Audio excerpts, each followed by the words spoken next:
Welcome, everyone. I'm Robert Straw. I'm the CEO of CEIBS Zurich campus. Standing actually in one of our classrooms.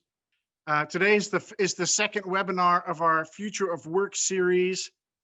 This is the series consists of 5 webinars in total on various different topics, including diversity, culture, talent management, leadership, strategic business models, and more. They're all linked to how technology, and very recently in the last 6 months or so, how COVID-19 has been influencing the workplace landscape.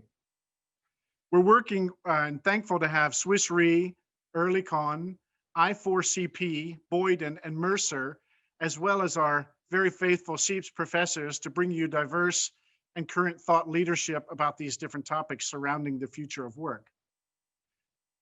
For those of you who don't know CEIBS, I'd like to show you a slide about who we are. So CEIBS is a Shanghai-based business school. We have campuses, as you see in the bottom right, in 3 different cities in China. We're in Europe, in the Horgen, the Zurich campus, as well as in Africa, in our Ghana, Accra, Ghana campus. We're a typical business school that we have programs from MBA up to executive MBA programs. We have a global executive MBA program. We have a finance MBA, a hospitality MBA, and so forth. And we do a lot in the executive area as well, specifically custom-made programs. We're very fortunate and humbled to have been just this week announced by the Financial Times that our Gemba program was ranked the 2nd best program in the world. So that's we're just all thankful and flabbergasted at this honor after being number 5 for the past 2 consecutive years. Our MBA program is also ranked number 5 in the world right now. So we have about 70 professors, full-time professors like Byron Lee, who's going to be speaking with you in just a moment. And we're very proud that we have around 25,000 business alumni from our programs from around the world. So that's a little bit about CEIBS. Today's webinar is on reinventing the talent ecosystem. Reinventing the talent ecosystem. So that's pretty big. And we're doing this in partnership with Oerlikon. We welcome you to ask questions via the Q&A function at the bottom of your screen. There's a chat function that I will be ignoring. So please put your questions in the Q&A. And towards the end of after both Professor Byron Lee and David Watkins have shared a little bit, we're going to open up the Q&A. Before I introduce our speakers, I'd like to start with a poll. In fact, we've done about 20 of these webinars this year, and every time we like to start with a poll to get a feeling for the room, for where you are with the topic of reinventing the talent ecosystem. So I've got 2 questions for you.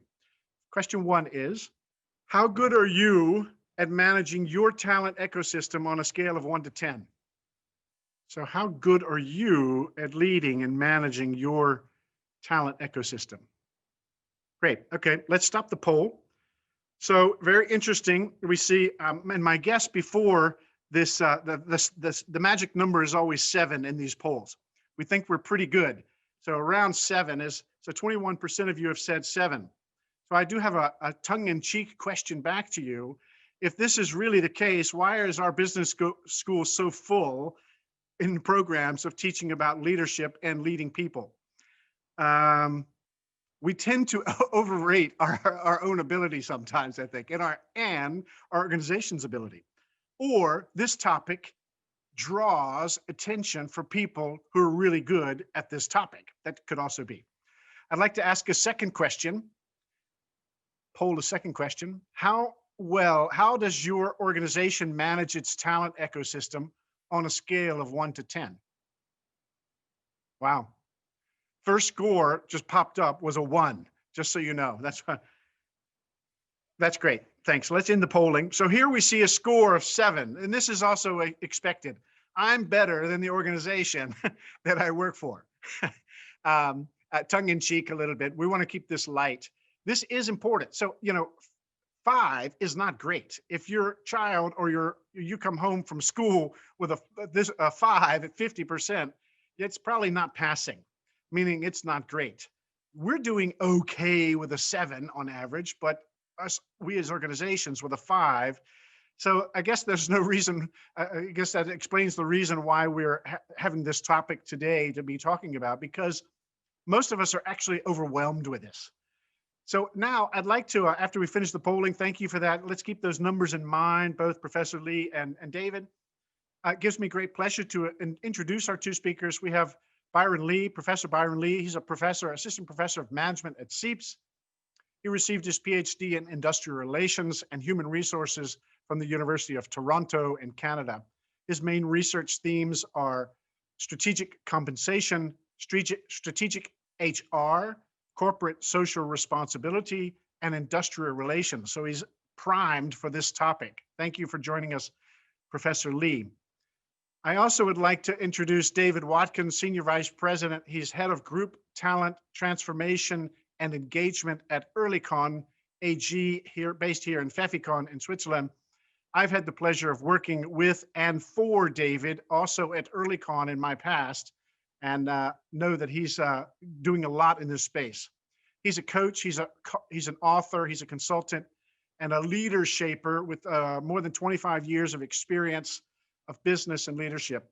He moved to Switzerland in 2009 to lead the role of global organizational and leadership development at Schindler. And since 2017, he's been in his current role at Oerlikon as Global Head of Talent Transformation and Engagement.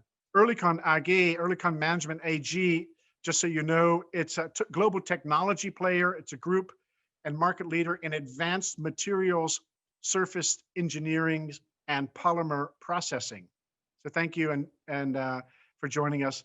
And we have Martin Roll with us. Martin's going to give us a little insight at the end. We've asked Martin to give us a little his impressions. Martin is a visiting professor of CEIBS.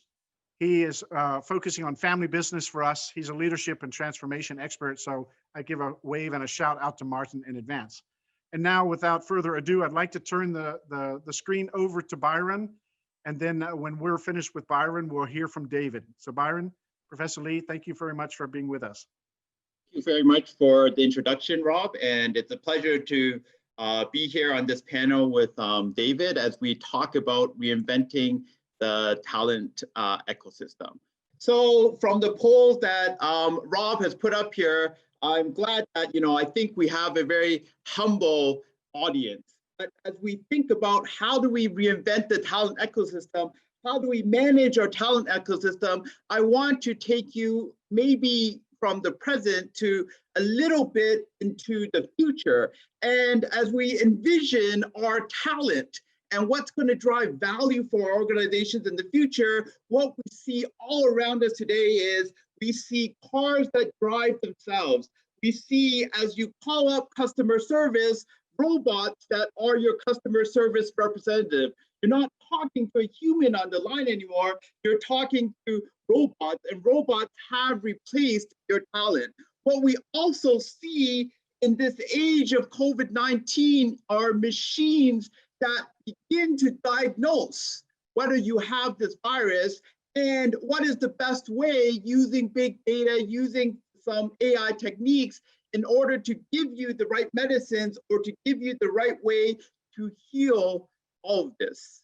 And as we think about automation, as we think about how machines have come into this space and have changed how we manage our talent ecosystem, our expectations for machines for automation is great, because we think that maybe, just maybe, the promised land is close. And with automations, we no longer have to deal so much with our employees or our people, because machines can be cheaper, they can be more productive, and maybe they can lead to better outcomes. But before we get any further, I want to say maybe we have to look back and think about our assumptions and think about how is automation, because this webinar is about the future of work. How is this automation going to affect jobs in the future? I think academics have long been interested in this question. And there have been studies that have tried to answer this question for a long time. When automation comes along, how does that affect jobs? And I think the first serious study on this was done in 2013 by academics from Oxford, Frey and Osborne. And in their estimation, they found out that 47% of jobs will be automated in the next 20 years. The consultants came into the space and they came up with, McKinsey in 2015 came up with maybe similar numbers. And what McKinsey in their report found out was maybe 45% of jobs can be automated. But OECD got into the space in 2016 and they said, no, not 47%, not 45%. The right number is 9%. Very, very low compared to these other studies. PwC in 2017 said 38% of jobs will be automated. We see all of these different numbers, and I think maybe the consensus is automation may have an impact on how we manage our talent ecosystem in the future, but how much of an impact, I think that is still to be determined. The question we want to look at is, why are these studies coming up with these different numbers? And what are the underlying assumptions that underlie these numbers? And the first point I want to make is, when we think about automation for the future, the first question we have to ask ourselves is, does automation affect the job or the tasks? Because oftentimes when we think about managing our talent ecosystem, maybe we've been in the paradigm of we have to deal with jobs, but what we have to realize is there's many tasks that make up a specific job. And as we think about how does automation affect the workplace, what we think about is only specific tasks within occupations can be automated. So for example, McKinsey in their latest report came out with an estimate that 50% of the tasks that we do may be automated, but only 15% of workers need to change jobs. So the first point I want to make as we think about managing the work for the future is we have to distinguish between what our job is and what tasks make up these jobs and what tasks are affected by automation, allowing us to concentrate or to manage people on their core competence or on what they do to create real value for the firm. The second point I want to make is a lot of these studies really look at, does automation create, does automation affect jobs from a very static perspective. But there are also other factors that may affect automation or change automation that we have to manage and we have to be aware of. First, when they talk about automation replacing jobs or replacing tasks, oftentimes they don't take into account that automation can also create new human tasks. So a question we have to ask ourselves as we manage the talent ecosystem for the future is, how does automation change the way that humans add value? And what new tasks will be created for humans to do that can add value to the firm? The second point we have to think about is, what are the regulatory and societal reactions to automation? We've seen it very, very specifically in Europe with the new, or it's old now, but the European data regulations governing how we use data, right? We see across the world there's a wide spectrum of how different people have responded to automation. Some people are scared of it. Some people are afraid that it's going to take the jobs. In other countries like China, they embrace it, looking forward to the advantages and the benefits that automation can bring. All of these perspectives are valid. The question is, how do we manage these perspectives and use it, and how does it affect our firm?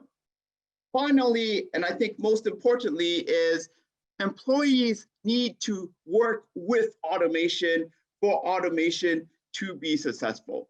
So we've talked about very, very briefly in this short talk, we've talked about automation and how it affects jobs and tasks and how to manage it a little bit. But I started off this talk with one comment. And I said, as we look at the future of work, we look at automation and we think This is the goal. This is the stuff that will make our jobs easier. This is the stuff that will make our talent ecosystem easier to manage so we can be more productive organizations. However, I want to say not so fast. According to a study done by Byron, he looked at labor productivity growth in the United States.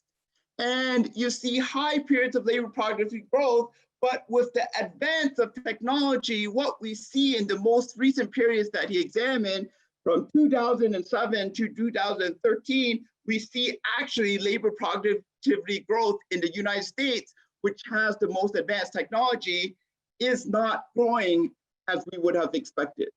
Automation may not be the boom that we think it is. So the key question we want to consider today is, how do we capture the benefits of automation? And how we capture the benefits of automation is thinking about how work and automation evolve together. What we have to realize is automation can both create and destroy jobs. But what we have to do is we have to manage how we utilize this automation.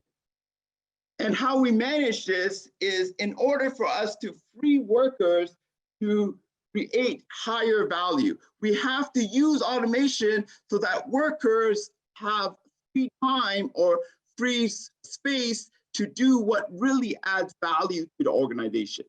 This is how we manage the combination between automation and work. Finally, I want to close with these 3 points. As we think about reinventing the talent ecosystem, we want to move from a focus from jobs to tasks. And the questions we want to reflect on as we manage this ecosystem is, which tasks can be replaced, augmented, or are done better by human beings? The second question we want to think about or reflect on is, we want to understand human value. And the question we want to ask as we manage our talent ecosystem in the future is, what is the real value that workers create in your firm? If we understand the real value that workers create, now we understand how to use automation in order to alleviate the tasks that are not so important and concentrate the time of the workers on focusing on real value in your firm. Finally, and I think most importantly, in order for us to use the benefits of automation in our firms, managers have to manage their employee reactions to automation. I think real value in the firm in using this automation can only be created through how employees manage and work with automation.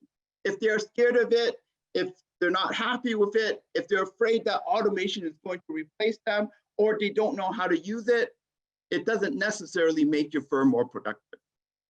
But automation can provide us an opportunity to think strategically about how employees create values in a firm and how do we use the benefits of automation to really bring out this value in employees. Okay, so thank you very much. I'll pass the time back to Rob. Byron, thank you very much for your reflective and provocative inputs. There's a lot of food there for thought and for action. I'd like to turn the microphone and the video over to David Watkins now. David. Thank you for Professor Lee, and thank you, Rob. I'll make sure and assume you can all hear me. Automation. See the guys behind me in my picture, cows. And I was listening with a lot of fascination on the conversation that Professor Lee just introduced to us. And I was thinking, what do my cows think of all of this, which is going on around them? If I want to automate things, I can get a robot lawnmower, of course, and they can cut the grass. Or I can get good old-fashioned chewy things and they do it for me. And for the non-vegetarians on the call, we can do something with the cows after they've completed. But joking to one side, I'm trying to now step out of the world of education, and this is no disrespect to anyone on the call or any business school or any student on the call, but into the realities of business. And our realities are a little bit different. Let's get real. Automation has been around for what, 200 years? So what's new? It's just getting faster. It's getting smarter. It's getting smaller. But it doesn't necessarily therefore change the challenges that I've got inside a large organization when we look at automation or digitalization or people's desires. And I like to try to be, I guess, a pragmatic guy, a little bit more, yeah, focused on added value, but also looking at the experience that we're actually creating for our employees. And robots and automation are not always the answer. Let me give you some ideas and some descriptions, both from work and from a private life. From work, little story, January 1965, that's 55 years ago. That's a long time. One of our oldest employees joined our firm. He's still here 55 years later. Automation didn't exist in terms of what we know today through LinkedIn and chats and bots and computers and laptops. Wasn't there? In 1948, let's call this guy Kevin. A guy Kevin was born. In the 1960s, he joined the organization. He's still here. So let's go back and do that math. He was born in 1948. He's still around. This guy's in his 70s and he's still in the company and he's still working. He's not retired. And then a couple of summers ago, I had a new guy who joined our team. Again, no names. We can call him Bob for the sake of argument. And Bob joined the firm. He was an intern. He was in his early 20s. He was basically born in, late 1980s, early 1990s. And he kind of said, okay, guys, I'm in the office. By the way, what's your Instagram chat handle? And half the organization looked at him and, my Insta what? What the hell's this? And that's the reality of automation inside a large organization. Rob started out this call by explaining briefly what Oerlikon's all about. Sure, you heard the word technology company, surface technologies and materials. You heard the word man-made fibers or polymers. These are the things, by the way, which go into the masks. And so today in our COVID world, if you kind of look at, well, where are we? On the one side, I've got a business which is kind of crashing. The industry customers that we serve, automotive, aero, oil and gas, and others, are really struggling at times of COVID. Another part of the business is doing pretty well. It's no secret, it's all online and it's all in our results to see. But that means already the challenges that our talent are facing, our ecosystem is facing, are very, very varied. They're not the same.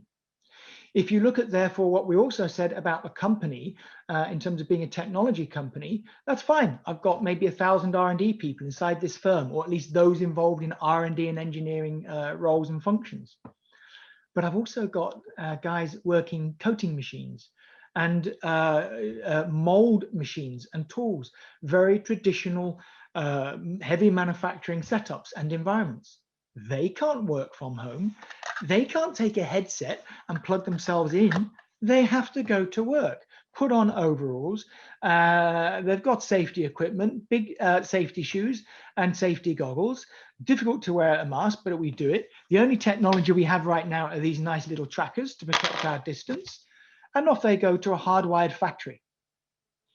That means, again, back to the ecosystem I'm dealing with, it's not just about automation, it's about people and the humanization of what we do. It's also meaning that, therefore, the cultural and the working aspects of how we look after talent, look after their careers, their expectation over rewards, their needs in and out every day inside an organization are very, very varied. I'll give you another story. And it actually kicked in last night when France decided to do a bigger lockdown. And my mum, she lives in France and she's just sold a house. And here she is on the end of the phone panicking because everything's in lockdown and now she can't move and she can't find somewhere new to go. She's in her mid-70s and thinks as a mid-70s-year-old. And she said, Dave, what am I going to do? I can't pack my house. I can't get boxes to pack my stuff. I can't look at a new home. How am I going to do this? I'm going to be on the streets in 2 months. And it was, Mum, cool it, calm down. Actually, these days, you can order moving boxes online. Don't worry. And if you want to look at a house, then pick up the phone to the estate agent and ask them to do a virtual tour. Someone gets a mobile phone and they take a camera and they walk around the house and you ask them to look in their bathrooms and their rooms and the furniture and the washroom and the garage, and you can get an idea of what this room might actually look like. So there's different ways of doing it. And so to kind of bring that kind of thought process back from our private lives into the organization, how do I bring, yes, automation, but also the realities of a smelly everyday working environment in a factory to attract new people? For example, I could do videos, workplace videos, 3D goggles. I can marry the two worlds, in other words, between, let's say, the pragmatic, how do I really show what it's like, to automation, and to give a real flavor to future employees. So all of these things are kind of interacting with each other all of the time. And this is my reality in terms of a very, very different story. Of course, I have to plan for future of work. Of course, I have to plan for reskilling and upskilling. Of course, we have to now look at COVID as an example and say, well, what does this mean? In China, everything's back to more or less usual. Our factories are operating at full steam, and we're doing okay. The recovery has been good. But in Europe and in the United States, we're facing potentially yet more lockdowns. So what does that mean for the way we work? What does that mean for the way we communicate? In China, people are back in their working spaces and they're back in the offices. Here in Europe, we're back into Zoom, we're back into Teams, we're back into daily team meetings where people are calling in and saying, how are you? Just as an example of the shifting talent ecospace, I, as someone working in the reality of an everyday business, once we hit COVID and we were all sent home, we all turned into Teams and Zoom and etc. We had to cope. But then, of course, the external organizations, the agencies of the world started to say, I've lost all my income. And we've just heard Rob say, my school is empty. How do I do this? Now, I was doing another exercise for internal reasons and just sorting through my emails. And I isolated all of the external emails I'd received from agencies in the last 6 months. And some of you who are in a business role on this call may not be surprised to find that I had something like 750 plus emails in 6 months from different companies telling me how to run virtual leadership, virtual training, check out our new platform. We can now do the same job we used to do and charge you a fortune for online and charge you half the price. And whether that was from talent acquisition, talent scouting, to making our brand look sexy and cool, to running leadership trainings, or telling us everything we've been doing for the last 5 years is wrong because this is the new reality. How am I supposed to think? How am I supposed to react? I tell you what we do. We continue to look for added value. We continue to work with the restricted budgets that we've got. We continue along the path that we were, which means ensuring that we mix automation with a humanistic approach. It continues to look at the careers and the aspirations of the different people within the organization, be they technology or be they home or be they in the factory. And we continue to build, at the end of the day, on employee experience, because that's my biggest chunk in terms of making this company attractive and creating continued value and maintaining the knowledge I've got. And this kind of leads me on to a different step here. I have no slides, but it leads me on to a different step. And that's what I would call a multi-stage working life. The average age of many companies like ours typically tends to be between the age of 35 and 45. And with that in mind, you're going to have different generations. You've heard this before, different generations of work, something like 4. I started the call by saying our oldest employee is in his 70s. Our longest serving employee is around 55 years. Some of our younger employees are in their late teens and early 20s. So the expectations that these guys got out of careers are very, very different. And we can probably find that in our own reflection. Let's take our 77-year-old, or I could look at my own father in this respect, also late 60s, early 70s. When they started work in the 1960s, the contracts that we were providing, the informal contracts, the behavioral contracts, were more loyalty-based. Son, if you stay at this company for 20 years, you're going to get a promotion and we'll put 5 more loyalty stripes on your shirt. And that's what my father did. He stayed in a bank for 40 years. 40 years in the same company for his whole life. Today, many of us who are younger would pull our hair out at the idea, and I've been doing that, as you can see. At the same time, when I start to look back at my own career, and I started work pretty much early 1990s after I graduated, the idea of staying in one company for 40 years was no way, just not going to happen. But I wasn't going to be a job hopper. In my mind, it was, well, if you look after me, you give me a career, I'll stay. Maybe 5, 6, 7, 8 years. In fact, the longest serving company I've had is 9 years. But the idea of staying in one for so long wasn't. As long as I was grown, as long as I could grow, and as long as I could evolve and get new skills, etc. Now let's take my 20-year-old, the Instagram handle guy. Well, I've been here 5 days now. I think I should be running the department, or I should have a company car, or, I think I'm ready now to start running social media, or this, or that, or that. The expectations are very different. They don't necessarily want standard salary packages, but want flexible rewards. Maybe they're living with the parents because they can't afford to live outside, but therefore want a company Lamborghini instead, and they'll be happy with a lot lower monthly salary. Maybe they want to have no pension, but swap for vacation days because at the age of 20, who cares about pension anyway? And these, again, are just a few of the small examples that we're beginning to face in the reality of an organization. So I kind of want to wrap up what I'm saying here now and saying, yeah, automation is important. I love it when I get all these huge McKinsey studies landing on my desk that they ask us to contribute to, and they're saying 50% of the world's going to be different in 5 years. They're probably right. But what am I supposed to do with this? They just tell you what might or might not happen, not how to change. They're not necessarily there unless you pay them $1 million and they will tell you how to change.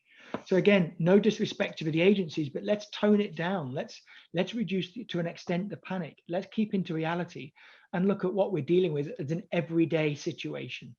Blue collar, white collar, technology, no technology, old technology, digital technology, older people looking for an ability to stay valuable to the firm, and younger individuals saying, hey, you know what? I just want to add value, and then I'm going to stay here for 2-3 years and then leave. Why do I want to invest in these guys? So all these challenges are here. They won't go away, and we have to intermingle that with automation and with the realities of a business which right now is just trying to stay alive. That's my bit for now. Lots of food for thought from both of you. And I'm going to push you both a little bit. When we were preparing for this last week, actually the questions that are coming in are actually a little bit different. They're asking for more prescriptive answers. You know how this is, Byron. The professor is expected to have all the answers. You were asking a lot of questions, right? So I think I'd like to add before I turn it over to the Q&A. I mentioned Martin Roll. He's one of our visiting professors. Martin, I'd like to give you a 60-second opportunity to give some thoughts and impressions that you've had about David and Professor Lee's inputs. You've got 60 seconds, Martin. The floor is yours. Thanks, Robert, for bringing me on. 60 seconds, absolutely. First of all, thanks for the 2 presentations, Professor Lee. I'm actually quite hopeful because I remember a report from the World Economic Forum a couple of years back. It was much more dire when it comes to the outlook of automation somehow. So I agree with you, it's going to move. But when I listen to you, it's also about, is this an opportunity or is it a threat? It's inevitably going to happen. I was also very inspired by David's presentation because you talked about resilience. We had the story of Kevin, but also the diversities. It's not machine versus man. I think it's a mix. And you talk, I like kind of the longevity that you put in here. What's the opportunity? The opportunity is to turn it around and say, from a talent point of view, why should I work for you? There's a war for talents. It's still on, even though we're going to get fully automated. You still want to get the right people here. So you're going to be led by purpose. There's a wonderful article in the Harvard Business Review from last autumn about DBS Bank in Singapore and the oil company in Finland called Neste, where they put out a purpose. So DBS, very old-fashioned Singapore bank, became very highly digitalized. And you only do that if you attract the right talent. Even though you're automized at a bank, fintech, banking, finance is moving with the speed of light into that area. The second point about Neste, old-fashioned oil company, became one of the best companies in terms of renewable energy. You need to put that kind of purpose out because there is a new social contract. So you got to work with hybrid models. And Professor Lee said that. So it's kind of, some people will work from home. Some people will be replaced by the machine. So be it. That's what it's going to be. So you're going to make sure that you attract super influencers, people that's going to cascade what your company stands for. And you're also going to attract a bit of outliers here, people that's going to show the way because they're not necessarily just bound by tradition and the past and all that. So in order to kind of manage that new social contract, I think that's a wonderful opportunity. But as a company, don't forget it. Why should talents work for you? That's because you got the right narrative, because you're authentic, you're honest about what you do, and you create meaning. Even though you are automated or you're half automated, you're a company with meaning. If you have a company with meaning and you got the right narrative, talents are going to work for you. Great. Thank you, Martin. Thank you for those insights. I've got some great questions coming in. The first one goes back to this, the ecosystem itself, specifically. The question is, are younger talent needs so different to more mature age groups? So David, you mentioned these 4 different groups. You know, most firms that I know of don't have a multi generational talent setup. We barely have any setup, you know, frankly. So are the talent needs different? Are you trying to really address the needs of the different generations specifically differently? It's a good question. And I think in larger organizations with a larger employee base, for a start, you will see and sense those differences to a greater extent because the scope is bigger. You can feel it. I'm going to say yine. Yeah, there are differences. And to go back to what we've just heard from Martin, I think that's a very, very good point, purpose. The purpose for an older employee may well be very, very different to the purpose for a younger employee. And if you talk to them and look at their motivations for coming into work in the first place, those differences are there.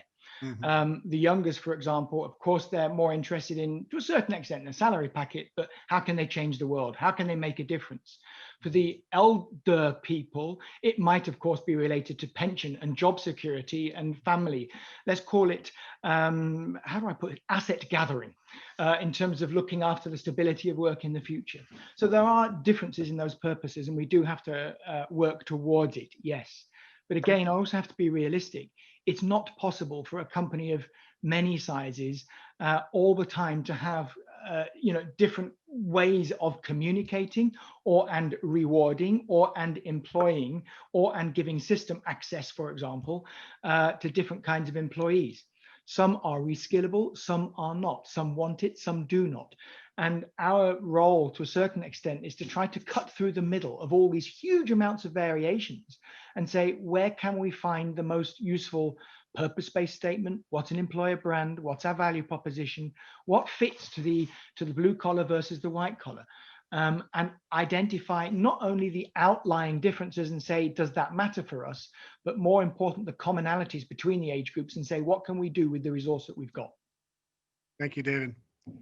I'm going to move to the next question. And because your focus, Professor Lee, is around strategic HR, I think you're be best placed to answer this. So we're talking about man and machine or robotics and AI and this ecosystem.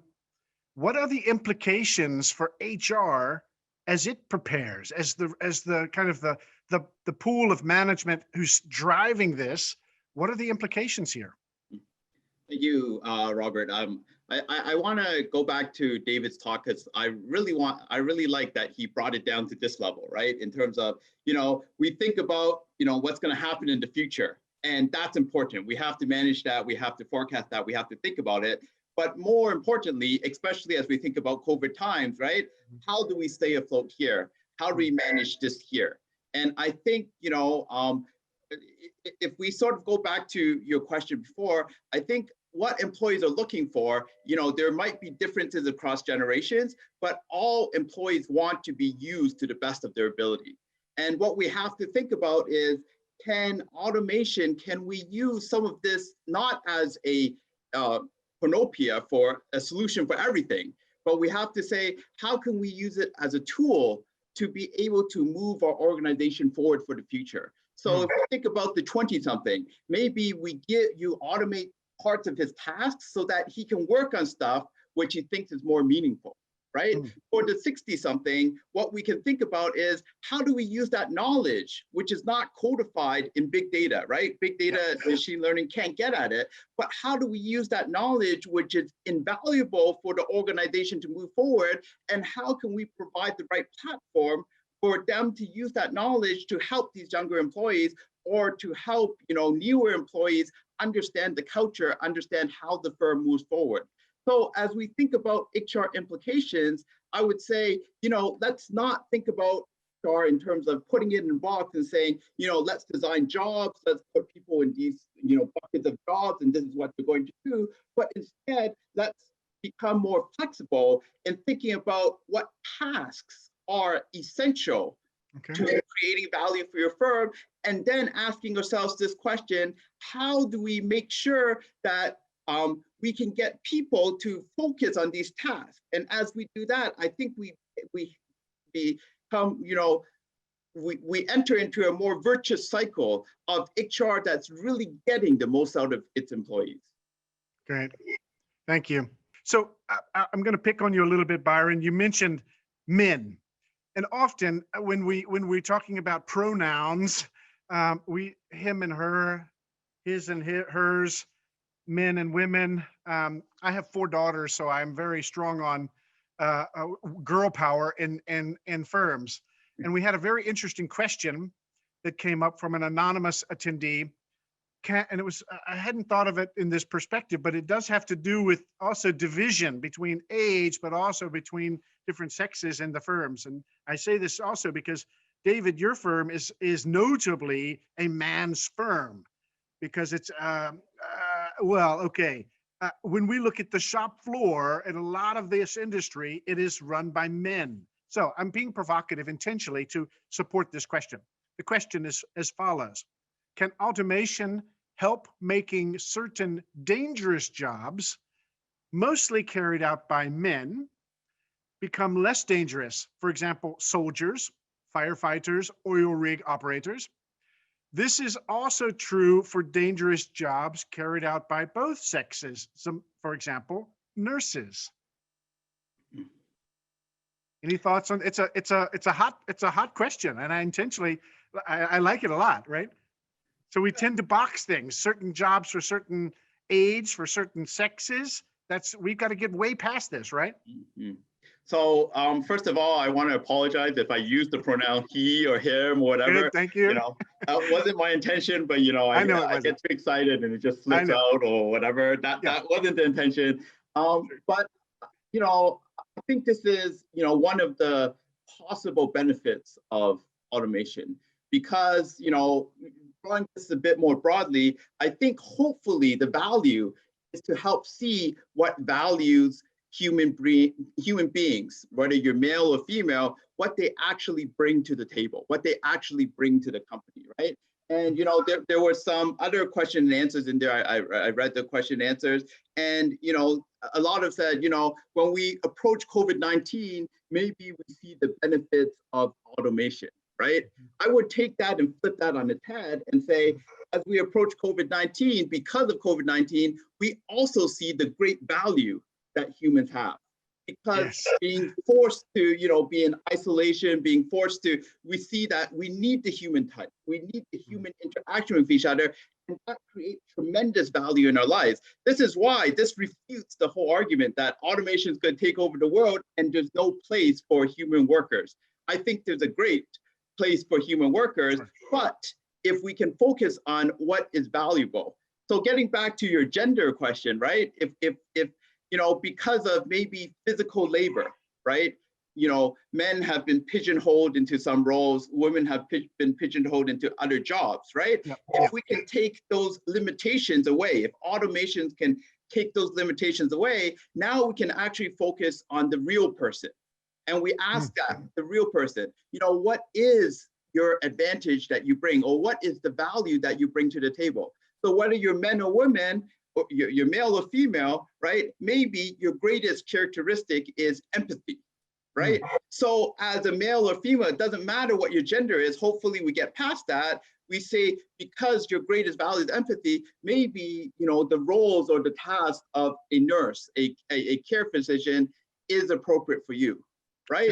Regardless of, whether, if you like to solve problems by fighting fires, because you don't have to do all the physical stuff anymore, that can be taken away or made less difficult with automation, then whether you're male or female, it doesn't matter. You can still get the job done and add value to whatever company you're in. Great, thank you. David, comments from you? Yeah, of course. First of all, I want to, and I must respond to we're a male-dominated company. It would be wrong for me not to say something. Yes, our average is more male than it is female, but let me also highlight there are pockets of this firm which are more female than male, and HR and communications are one of them. And let's also be realistic. There are certain roles in this organization, as there are in many organizations, where more physical capabilities are required.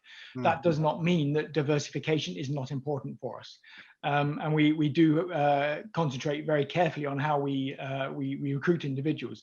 And just as an example, in our young talent programs, we have an average female ratio, which is twice as high as than it is across the company. So we are really trying to make an effort. I think to answer the question, I would agree with everything that Professor Lee has just stated.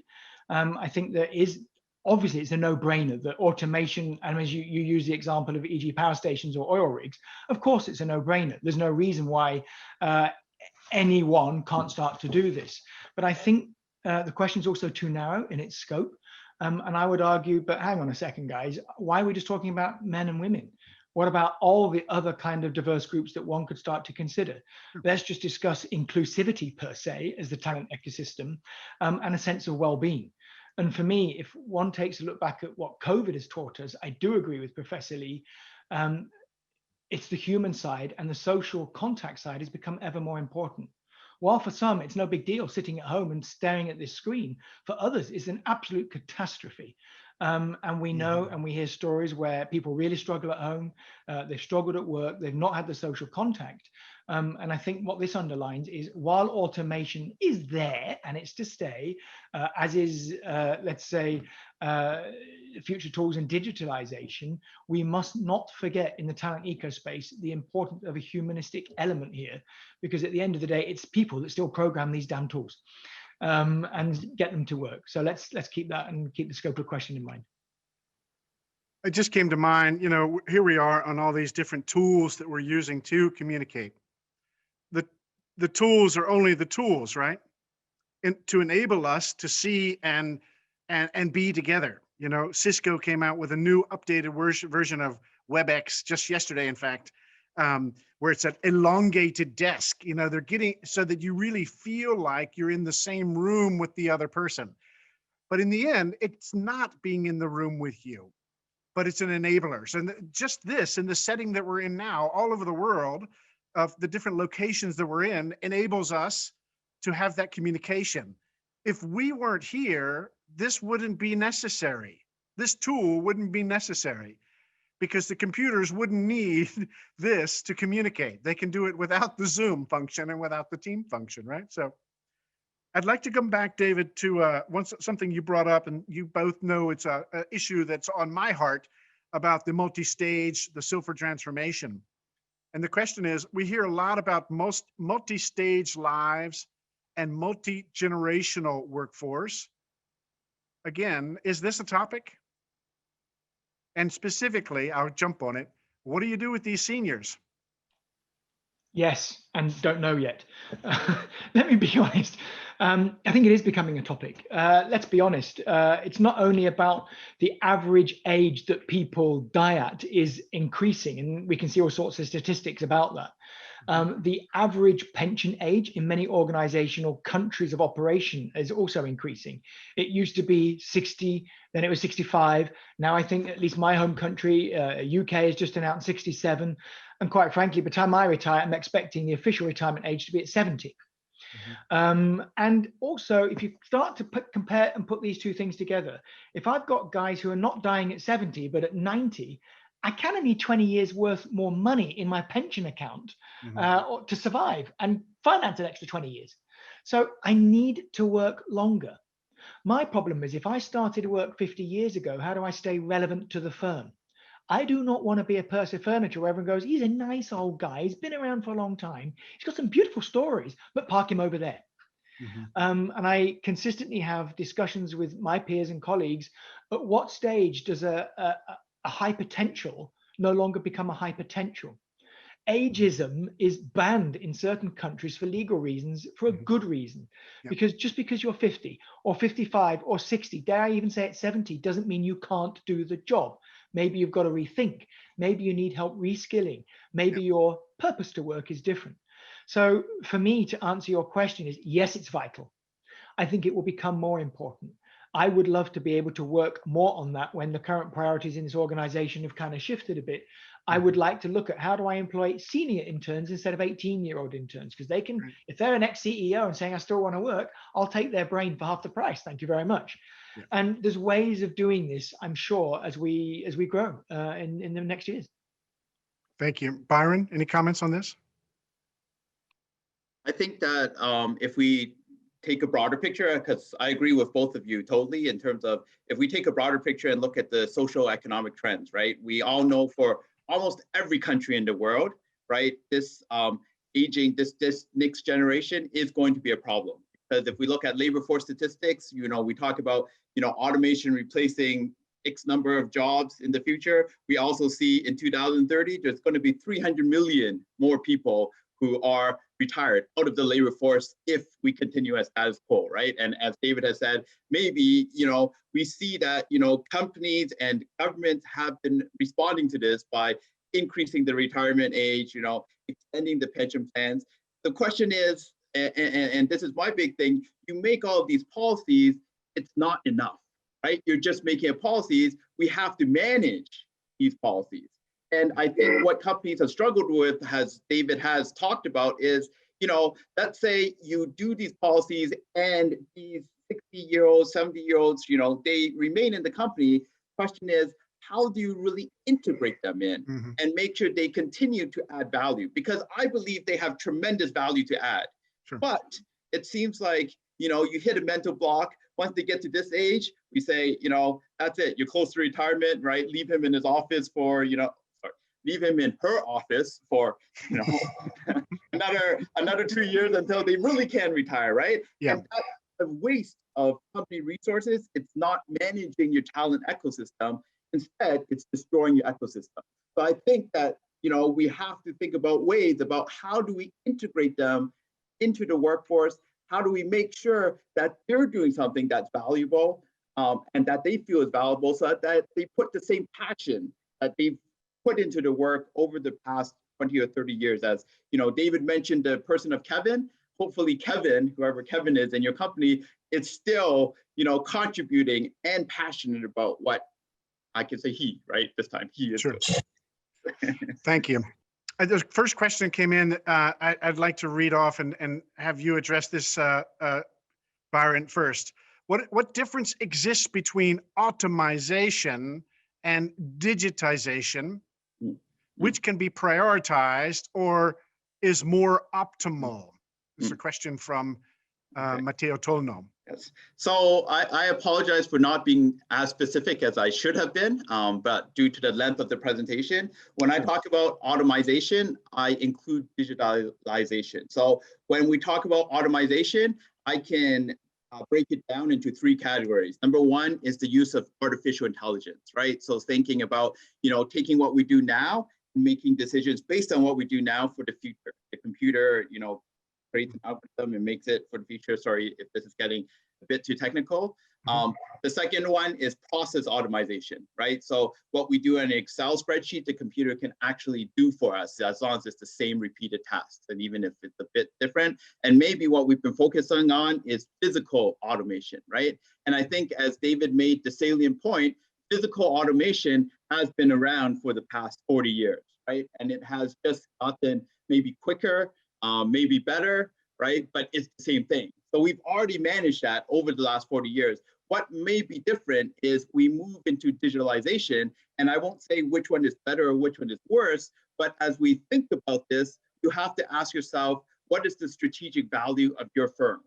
And as you think about the strategic value of your firm, what your firm adds, you ask yourself the question, does physical automation help me create more value, or does digitalization help me create more value? And then you use these differences to integrate and manage into your firm. Once again, I think the key point I want to make is we don't replace, right? We don't just say, here's the solution, here's the computer, hey, now I can be a great talent manager of ecosystem. I think that's the absolutely wrong way, and it doesn't work. Yeah, if it was only so easy, right? Exactly. David, any comments on this? It's harder to say. I mean, for me, at the end of the day, I just focus on digitalization because that's what lands in our firm. And easy, obvious things. You know, if we launch a job advert in India on social media, and within 1 week I've got 1,000 applications coming in, who's going to do that? I get a chatbot. And that's obviously where I can bring immediate added value into the firm. That's pure digitalization, not automation. And that's what hits me in at least in the talent space. Good example of Easiest bringing it back to the example. ecosystem. Yeah. We're running out of time, but I have to bring it back to education a little bit. I'd like to ask a question that came in. How much automation can be introduced in education? We could maybe use an algorithm to understand which learning methods are more suitable for certain students. Any comments on this? Yeah, I mean, number one, how much? If I had asked how much computer power 60 years ago do I need to build a base on Mars, who knows what kind of answer we would have got. 60 years later, you can say, well, you can do it with your watch and you can get to Mars. So let's not the how much. Do we need it? Could we use it? Yeah. Predictive analytics are absolutely the way ahead. And already we see it in our daily lives, not just in learning. If I go on and do some Google research to look at something to buy, the very next thing I get the next day are emails landing in my inbox, or my Google preferences have identified they want to look at this Blu-ray video or whatever it may be because of what I bought the other week. So already advertising and marketing use it. Can I use it in education? Yes, it's already partly there. Some of the online learning platforms like edX, edX and Udemy and others that we're actually looking at already kind of saying, well, because you learned that last week, don't you want to be learning that this week? So I would say to an extent, it's already there. How that will evolve, I don't have a crystal ball, but we're in it and we'll use it. So I'm going to say how much of a good thing is a good thing. I don't know. When it hurts and costs too much is where I stop. Okay, Byron? Yeah, so I want to respond to this actually very interestingly because it's a personal story. I've talked to other professors about this and they're scared as heck about this, right? Because they're like, maybe this is going to replace my job, right? Maybe we're going to have robots teaching in the classroom. You don't need us anymore. You know, we already have, you know, AI can write our papers for us, do research for us, and they can do it much better and quicker, right? And I think this is the mindset that limits automation, that limits us from using this technology, right? Because we as employees are scared, right? And we say, you know, this unknown thing that's coming can do something better than us. And what hasn't happened is HR or the organization hasn't managed this properly to show us that there are actually benefits of predictive analytics, right? Of knowing the styles that your students learn and how we can cater to those styles so that they have a more effective learning experience, right? So if this happens, once again, it needs to be a process that's managed so that employees say, actually, this is not replacing me, this is helping me become a better teacher, or this is helping me achieve the purpose of why I set out to be an educator in the first place, which is increase the learning of students. And if it can do that, then it can be very useful for both employees and the organization. But oftentimes it's managed in the wrong way. And this is what limits the usefulness of this technology. Great. Well, let's hope that we're not replaced anytime soon. That's the whole point. We've about run out of time. We still have a bunch of questions. Typically what we do is I'd like to send you, Byron and David, some of the still open questions because I know time is money. We'll send those to you. Maybe there'll be one or two of those that you can comment on, and we typically will send out the written answers, just very short, prescriptive answers if we could. I'd like to come back to my poll to the participants. How good are you at managing your talent ecosystem on a scale of 1 to 10 as a reflection? No one's voting. No, I'm kidding.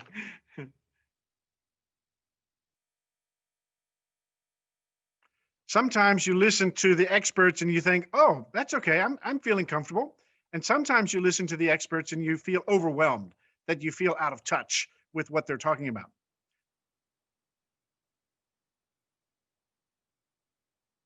Okay, so actually, waiting for a couple more people to vote to come in. Couple more seconds. How good are you at managing your talent ecosystem on a scale of 1 to 10? Okay, Hannah, that's good. So the numbers are significantly less. So that means either you guys talk down to them, or the topics are much more complex than we actually realize. And I think that's the case. And having discussions like this and an ability to be in a situation where we can exchange our thoughts and our experiences and our learnings like this are very, very important. So in closing, I'll send a mail with the answers to the questions that we'll get from Professor Lee and from David back to you. We'll send you a link to the next webinar in our series. It's called The Organization of the Future. And there, CEIBS Associate Professor Dean, who is Catherine Shin, as well as the Chief Information Officer at I4CP, Kevin Martin, will be speaking next week. Dear participants, thank you very much for listening, for participating. Always, Professor Lee, David, thank you very, very much for your insights, your reflections, and your pushing. Wish everyone a great day. Thank you very much.